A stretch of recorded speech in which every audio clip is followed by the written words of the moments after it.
Bon, il faut réfléchir à ce qu'on veut faire. Cet ensemble de fleurs qu'on a travaillé là, on veut le placer à un endroit où il n'y a pas encore de fleurs dans le motif, pour que ça fasse tout un motif de fleurs plus uni, et pas des tas de fleurs comme ça qui se répètent. Donc, logiquement, est-ce que je ne devrais pas grouper ça?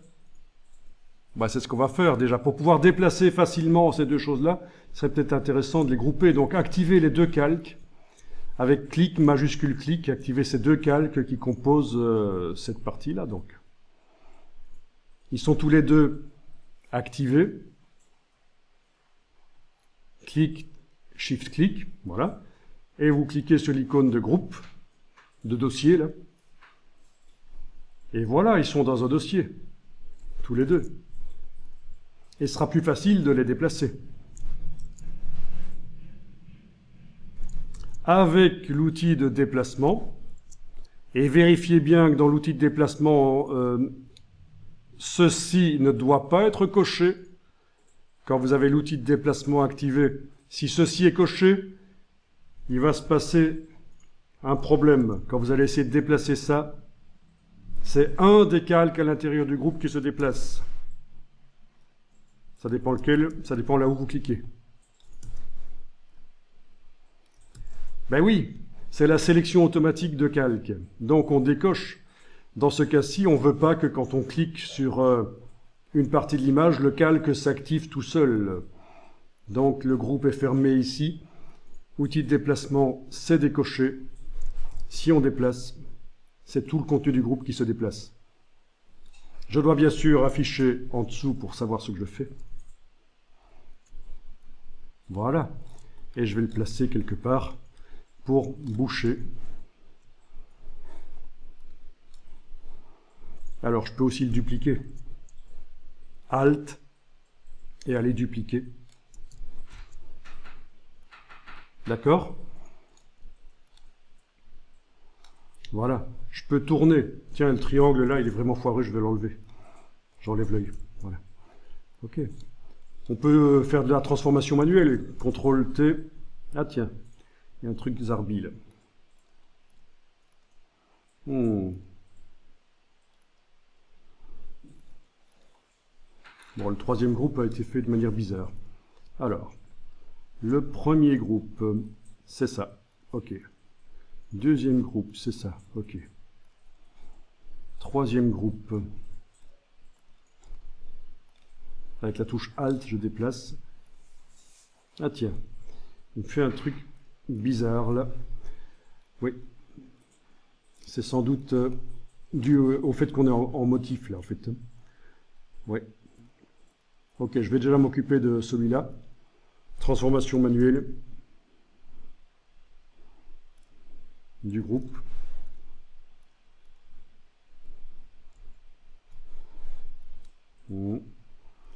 Eh oui, bien sûr.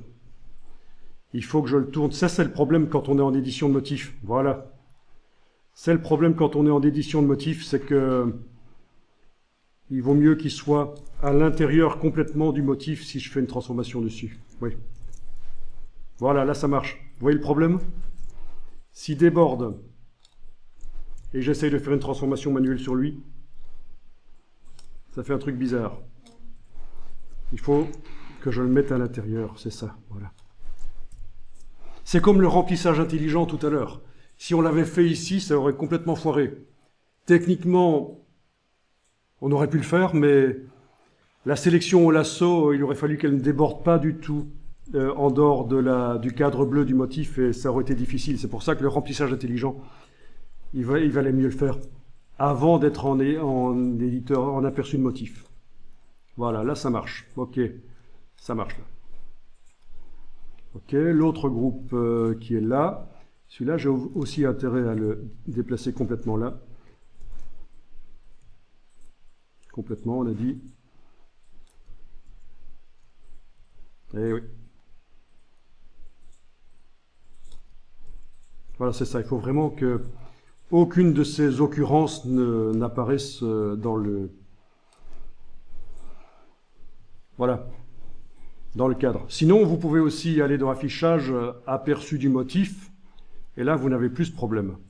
Si vous décochez l'aperçu du motif, votre transformation manuelle, elle fonctionne même si l'objet déborde. D'accord? Affichage, je valide d'abord la transformation manuelle et je réenclenche l'aperçu du motif. Voilà. Et malheureusement, j'aurais dû, malgré tout,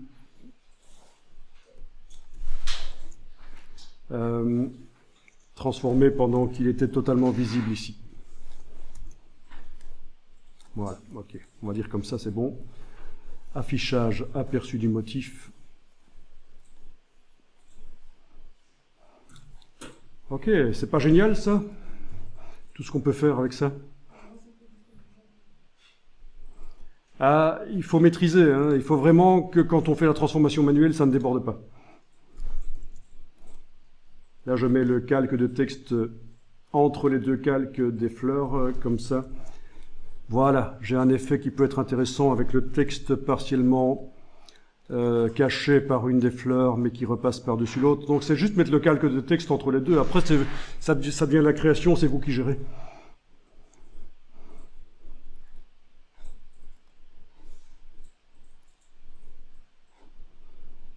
Ok.